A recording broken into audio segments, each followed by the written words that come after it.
پچھلے دنوں طارق مسعود نے معاذ اللہ قرآن کے حوالے سے جو گندی زبان استعمال کی تھی حضور سرور کونین صلی اللہ علیہ وسلم کے حوالے سے، اور اسی طرح جو کاتبین وحی صحابہ تھے ان کے حوالے سے جو گندی زبان استعمال کی تھی، یہ اس کے اپنے بڑوں کا اثر ہے اور اس کے بڑوں کی تربیت ہے کہ اس کے بڑوں نے اس انداز سے معاذ اللہ توحید بیان کی ہے کہ معاذ اللہ انبیاء کی گستاخیاں کی ہیں اور اولیاء کرام کی گستاخیاں کی ہیں، صحابہ کرام کی گستاخیاں کی ہیں۔ تو یہ بھی جو ہے وہ کہہ رہا تھا کہ جی میں تو قرآن پاک کا اعجاز بیان کر رہا تھا اور قرآن پاک کی حفاظت بیان کر رہا تھا کہ اللہ نے ایسی حفاظت کی ہے کہ معاذ اللہ اس میں غلطی ہو گئی ہے، اس کے باوجود وہ غلطی بھی درست نہیں ہوئی اور قرآن ایز اٹ از اسی طرح چلتا آ رہا ہے، اور معاذ اللہ رسول اللہ کو بھی پتہ نہیں لگا کیونکہ حضور تو پڑھنا بھی نہیں جانتے تھے، لکھنا بھی نہیں جانتے تھے، معاذ اللہ ثم معاذ اللہ۔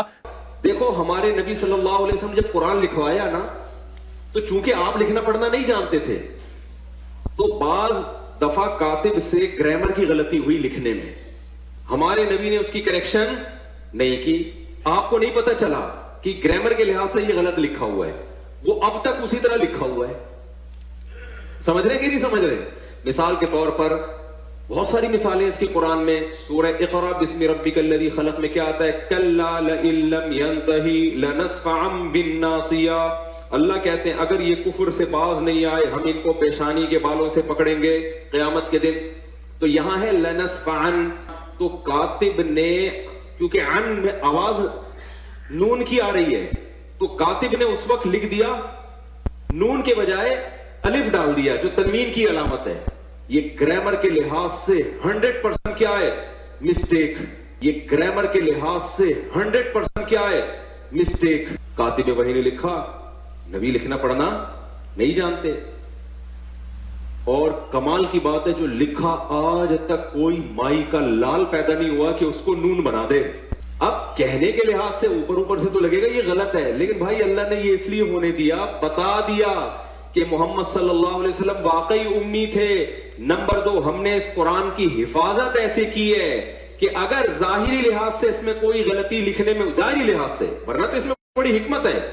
ہوئی بھی ہے، ہم نے اس کی بھی کریکشن کی کسی کو اجازت نہیں دی۔ کس طرح اس نے قرآن کے اعجاز پر حملہ کیا اور گویا کہ اس کے اندر غلطی کا امکان مانا، تو ان کے بڑوں نے تو جھوٹ کا امکان بھی مانا ہوا ہے کہ اللہ جھوٹ بول سکتا ہے۔ خلیل احمد امبیٹوی سہارنپوری، یہ ان کا ایک بہت بڑا عالم ہے، ان کا مقتدا ہے اور ان کا پیشوا ہے، وہ اپنی کتاب براہین قاطعہ صفحہ نمبر 7 کے اوپر کیا لکھتا ہے کہ امکان کذب کے خلف وعید کی فرع ہے جو قدماء میں مختلف فی ہو چکا ہے، اس پر تان کرتا ہے۔ اس صفحہ نمبر 6-7 کے اوپر اس نے یہ گفتگو کی ہے کہ جو کذب ہے یعنی جھوٹ ہے، یہ اللہ کے لیے ممکن ہے کہ اللہ جھوٹ بول سکتا ہے، معاذ اللہ ثم معاذ اللہ۔ اس حوالے سے فتاوی رشیدیہ کے اندر ان کا عالم مفتی رشید احمد گنگوئی نے جو جواب نقل کیا ہے اس جواب کا ایک حصہ ہے، چنانچہ اہل عقل پر مخفی نہیں، پس مذہب جمی محققین اہل اسلام و صوفیاء کرام و علماء اعظام کا اس مسئلے میں یہ ہے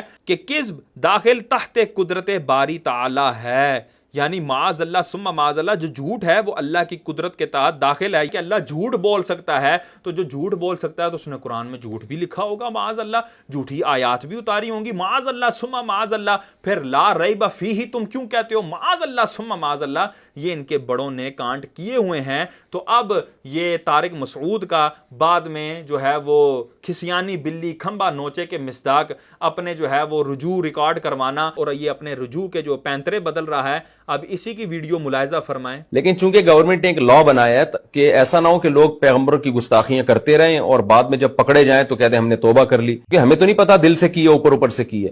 تو اس لیے جو گورنمنٹ لا ہے وہ یہی ہے کہ اگر کوئی شخص کھلے لفظوں میں پیغمبر صلی اللہ علیہ وسلم کی گستاخی کرے گا،